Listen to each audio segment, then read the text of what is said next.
നമസ്കാരം. ഞാൻ മണികണ്ഠൻ തോന്നിക്കൽ. ഈ അടുത്ത കാലത്ത് പുറത്തിറങ്ങിയ ഒരു മലയാള നോവൽ, അതിനെക്കുറിച്ച് പറയാനാണ് ഇപ്പോൾ ഞാൻ ഈ വീഡിയോയിലേക്ക് വന്നത്. എനിക്ക് ഏറെ ആഹ്ലാദവും അഭിമാനവും ഒക്കെ തന്ന നോവലാണ് അത്. ആ നോവൽ എഴുതിയിരിക്കുന്നത് ഡോക്ടർ ജി സതീശൻ നായർ. ആ നോവലിൻ്റെ പേര് ബാലാഞ്ജന എന്നാണ്.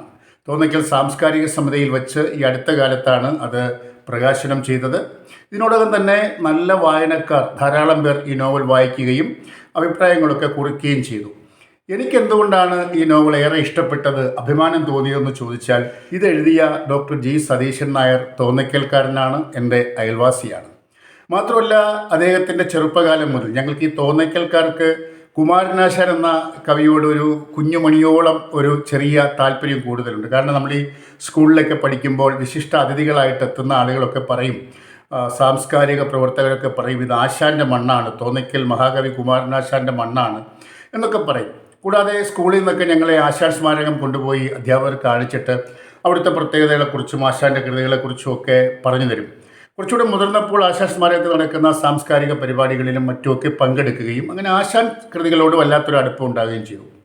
എന്നാൽ ശ്രീ സതീശൻ നായർ കുട്ടിക്കാലത്ത് തന്നെ വള്ളത്തോൾ കവിതകളെ വല്ലാതെ സ്നേഹിച്ചിരുന്നു. അദ്ദേഹം ഈ പുസ്തകത്തിൻ്റെ ആമുഖത്തിൽ പറയുന്നത് പോലെ 30 വർഷത്തിലധികമായി വള്ളത്തോൾ കവിതകളെക്കുറിച്ച് പഠിക്കുകയും അതിൽ ഗവേഷണം നടത്തി ഡോക്ടറേറ്റൊക്കെ അദ്ദേഹം കരസ്ഥമാക്കുകയുണ്ടായി.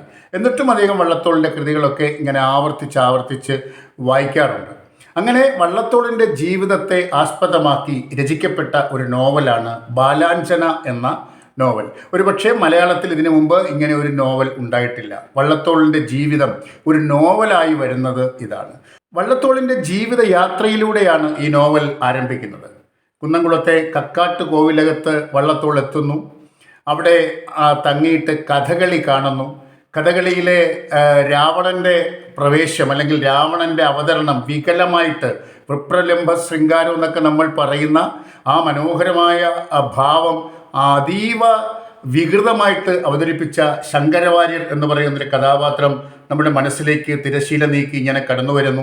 അങ്ങനെ ആ ശങ്കരവാര്യരെക്കുറിച്ച് വായനക്കാർ ചിന്തിച്ചു കൊണ്ടിരിക്കുമ്പോഴാണ് ബാലാഞ്ജന എന്ന് പറയുന്ന നമ്മുടെ ഈ നോവലിലെ പേര്, നായികയുടെ പേരാണ്. ആ നായികയുടെ ഭർത്താവാണ് ഇദ്ദേഹം എന്ന് നമ്മൾ തിരിച്ചറിയുന്നതും വളരെ സങ്കടകരമായ ഒരവസ്ഥയിലേക്ക്, മനോഹരമായും മോഹിനിയാട്ടം അവതരിപ്പിക്കുന്ന നൃത്തമൊക്കെ പഠിച്ച ആ ബാലാഞ്ജനയുടെ ഭർത്താവാണ് മദ്യപാനത്തിനും മറ്റുമൊക്കെ അടിമയായിപ്പോയ ഈ ശങ്കരവാര്യർ. കഥകളിയെ ഉപാസിക്കാതെ അല്ലെങ്കിൽ കഥകളി എന്ന് പറയുന്ന കലയെ ബഹുമാനിക്കാതെ തനിക്ക് തോന്നിയതുപോലെയൊക്കെ അവതരിപ്പിക്കുന്ന ഒരു കഥാപാത്രം. അവിടെ നിന്ന് അങ്ങോട്ട് നോവൽ മറ്റൊരു തരത്തിലേക്ക് വളരുകയാണ്. ഈ ബാലാഞ്ജനയുടെ മകൾ ഹേമാംബിക എന്ന് പറയുന്ന ഒരു കഥാപാത്രം, ഒരു കുഞ്ഞ് കടന്നു വരുന്നുണ്ട്. ഈ നോവൽ ഞാൻ തുടർന്നു പോകുമ്പോൾ വള്ളത്തോൾ എഴുതിയ പല കവിതകളുടെയും പശ്ചാത്തലം ഈ നോവലിൻ്റെ പല ഭാഗങ്ങളിൽ ഇങ്ങനെ കടന്നു വരുന്നത് നമുക്ക് കാണാം. വള്ളത്തോൾ ഭവനം നമുക്ക് കാണാം. നമ്മളിപ്പോൾ ഈ കേരള കലാമണ്ഡലം ഇന്നേറെ പ്രസിദ്ധിയാർജിച്ച ഒരു സ്ഥാപനമായി മാറിയിരിക്കുന്നുവെങ്കിലും വള്ളത്തോൾ ജനിച്ച വെട്ടത്ത് നാട്ടിലെ ആ മംഗലം ദേശത്തെ ആ കൊണ്ടയൂർ ഭവനം, അത് ഇന്ന് മറ്റൊരു തരത്തിൽ അവിടേക്ക് പോകാനുള്ള വഴികളൊക്കെ തന്നെ വളരെ ഇടുങ്ങിയ വഴികളൊക്കെയാണ്. അവിടെ അദ്ദേഹത്തിൻ്റെ പിന്മുറക്കാർ താമസിക്കുന്നുണ്ട്. അപ്പോൾ വള്ളത്തോൾ ജീവിച്ചിരുന്ന കാലത്തെ ആ ഭവനവും അതിൻ്റെ പ്രത്യേകതകളും ഒക്കെ ഡോക്ടർ ജി സതീശൻ നായർ മനോഹരമായിട്ട് വരച്ച് കാണിക്കുന്നുണ്ട്. ഇന്ന് നമ്മൾ അവിടെ ചെന്നാൽ, ഈ നോവൽ വായിച്ചിട്ട് ചെല്ലുകയാണെങ്കിൽ ഒരുപാട് അനുഭവങ്ങൾ ആ പ്രദേശത്ത് നിന്ന് തന്നെ നമുക്കുണ്ടാവും. വള്ളത്തോളിൻ്റെ ആ ജീവിത വഴിക്കൊപ്പം നമ്മൾ സഞ്ചരിക്കുന്നത് പോലെ ആ ഭാഷയുടെ പ്രത്യേകതകൾ കൊണ്ട് നമ്മൾ എത്തപ്പെടാറുണ്ട്. പലരും പറയും ആധുനിക കാലഘട്ടത്തിൽ നോവലിൻ്റെ സങ്കേതം മാറിപ്പോയി, അതിൻ്റെ കെട്ടും മട്ടും മാറിപ്പോയി, അതിൻ്റെ ഭാഷ ഇങ്ങനെ ആയിരിക്കണം എന്നൊക്കെ സാധാരണ വായനക്കാരെ പഠിപ്പിക്കുന്ന ചില നോവൽ എഴുത്തുകാരും വായനാ പ്രേമികളും ഒക്കെയുണ്ട്.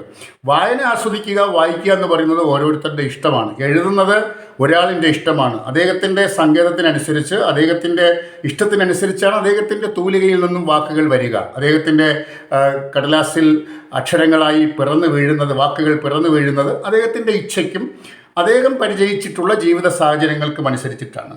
അല്ലാതെ വേറൊരാളിന് അത് ഇങ്ങനെ എഴുതണം എന്ന് പറഞ്ഞ് വിമർശിക്കുകയല്ല, ഇങ്ങനെ എഴുതാം എന്ന് വേണമെങ്കിൽ പറയാം. ഏതായാലും എനിക്ക് ഈ എഴുത്ത്, ഈ ഭാഷ എന്ന് പറയുന്നത് വളരെയധികം ഇഷ്ടപ്പെട്ടു. ആധുനിക സംഗീതമൊക്കെ നോവലിന് കടന്നു വരുന്നുണ്ട്, ശരിയാണ്. പല നോവലുകളും, മികച്ച നോവലുകൾ മലയാളത്തിൽ ഉണ്ടാകുന്നുണ്ട്. പക്ഷേ അതിനോടൊക്കെ കിടപിടിക്കുന്ന രീതിയിൽ ഒരു എഴുത്തുകാരൻ മത്സരിക്കണം എന്നുള്ള ആ ഒരു അഭിപ്രായത്തോട് എനിക്ക് യോജിപ്പില്ല. കാരണം ഓരോ എഴുത്തുകാരനും ഓരോ ശൈലിയാണ്, അവൻ്റെ കാഴ്ചപ്പാട് ഒന്നാണ്. അത് അദ്ദേഹം എഴുതുന്നു. ഇവിടെ സതീശൻ നായർ എന്ന് പറയുന്നത് വളരെ മനോഹരമായ ഭാഷയിൽ വള്ളത്തോളിൻ്റെ ജീവിതത്തോട് വളരെയധികം നീതി പുലർത്തുന്ന വിധത്തിൽ അദ്ദേഹം അനുഭവിച്ച തിക്തഫലങ്ങൾ, ഞാൻ പറഞ്ഞല്ലോ, ഈ നോവൽ വളർന്ന് വികസിക്കുന്തോറും ഒരു പ്രത്യേകമായ ലോകത്തിലേക്ക് നമ്മളെ ഒപ്പം കൂട്ടും. ഒരുപാട് വള്ളത്തോളിൻ്റെ രചനകൾക്കൊപ്പം നമ്മൾ സഞ്ചരിക്കും. ഇതിൽ പറഞ്ഞിരിക്കുന്ന കാര്യങ്ങളൊക്കെ കേൾക്കുമ്പോൾ ഇതാണോ ഈ കൃതി എഴുതാൻ ഉള്ള കാരണം എന്ന് നമുക്ക് തോന്നിപ്പോവും.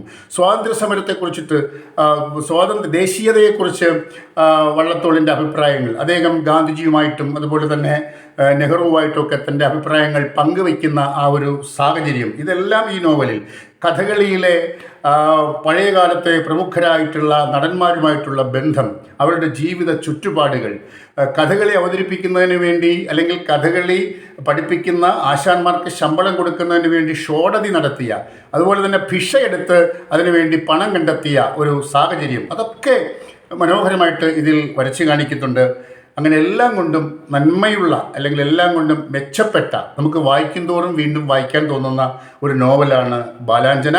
നിങ്ങൾ തീർച്ചയായിട്ടും ഈ പുസ്തകം വായിക്കണം. ഞാൻ ചുരുക്കി പറഞ്ഞു എന്നേ ഉള്ളൂ. നിങ്ങൾക്ക് ഇതിനേക്കാൾ ധാരാളം അഭിപ്രായം ഈ നോവൽ വായിക്കുമ്പോൾ തോന്നും. ഏതായാലും നിങ്ങൾ വായിക്കുക. എനിക്ക് ഏറെ അഭിമാനമുണ്ട് ഡോക്ടർ ജി സതീശൻ നായരുടെ ഈ നോവൽ വായിച്ചതിൽ, അദ്ദേഹം ഇങ്ങനെയൊരു പുസ്തകം എഴുതിയതിൽ. ഇനിയും അദ്ദേഹത്തിന് നല്ല നല്ല രചനകൾ എഴുതാൻ കഴിയട്ടെ എന്ന് ആശംസിക്കുകയും ചെയ്യുന്നു. നന്ദി, നമസ്കാരം.